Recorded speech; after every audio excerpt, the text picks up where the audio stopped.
Robert Mitchum was never meant for a quiet or orderly life. Born Robert Charles Dorr Mitchum on August 6, 1917. In Bridgeport, Connecticut, his path was shaped by loss almost from the beginning. When Mitchum was just 2 years old, his father, a railroad worker of Norwegian and Scottish roots, was killed in a tragic accident. That single moment fractured his childhood. His mother was left to raise 3 children under constant financial strain, forcing the family into frequent moves and instability. Those early years bred toughness, independence, and a deep distrust of authority, traits that would later define both the man and the actor. As a young adult, Mitchum drifted across America, hopping freight trains, taking odd jobs, and occasionally landing on the wrong side of the law. A short jail stint for vagrancy only reinforced his outsider mentality. These were not wasted years. They gave him something Hollywood could never teach: a lived understanding of anger, loneliness, rebellion, and emotional restraint. When Mitchum eventually stepped in front of a camera, he did not need to manufacture grit. It was already etched into him. His Hollywood rise was slow and unglamorous. Mitchum worked as a stagehand, an extra, and a minor supporting actor before breaking through in 1945 with the story of G.I. Joe. His portrayal of the battle-worn Lieutenant Bill Walker earned him an Academy Award nomination and instant credibility. What set him apart was his refusal to overact.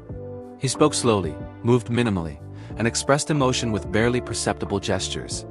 Some critics mistook this for laziness, but audiences sensed something far more powerful: a man who felt deeply and revealed little. Throughout the late 1940s and 1950s, Mitchum became the face of film noir. Movies like Out of the Past cemented his reputation as the ultimate anti-hero, men haunted by their pasts and fully aware of their own moral failures.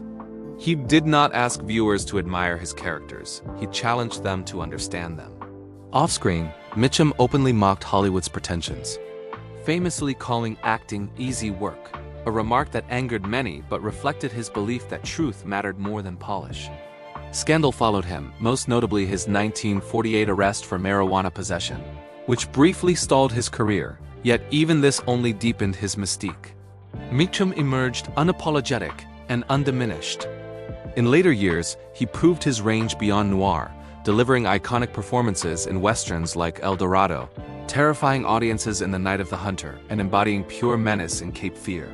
As he aged, his work carried a quiet sadness, a sense of reflection shaped by time and regret. Privately, Mitchum's life was far from stable. Married to Dorothy Spence from 1940 until his death, their union lasted nearly 60 years despite his countless affairs. Hollywood whispered, but Dorothy remained. Their marriage endured through loyalty, history, and an unspoken understanding rather than perfection. Mitchum was blunt, sardonic, and uninterested in playing Hollywood's social games. Of all his peers, one man earned his open disdain: Glenn Ford. Mitchum saw Ford as calculated and insincere, everything he despised about the studio system. Where Ford climbed carefully, Mitchum drifted defiantly, even at the cost of his own career. In his final years, decades of heavy smoking caught up with him. Lung cancer slowly eroded the physical strength that once defined him. True to form, Mitchum never softened his image or offered public regrets. He accepted the consequences as part of a life lived entirely on his own terms. Robert Mitchum died on July 1, 1997, in Santa Barbara, California, at the age of 79. His death closed the chapter on one of Hollywood's last true anti-heroes, a man defined not by scandal or illness, but by raw honesty and unforgettable performances. If you enjoyed this deep dive into Hollywood legends, subscribe to Hollywood Bulletin, like the video, and turn on notifications so you never miss another untold story from classic cinema.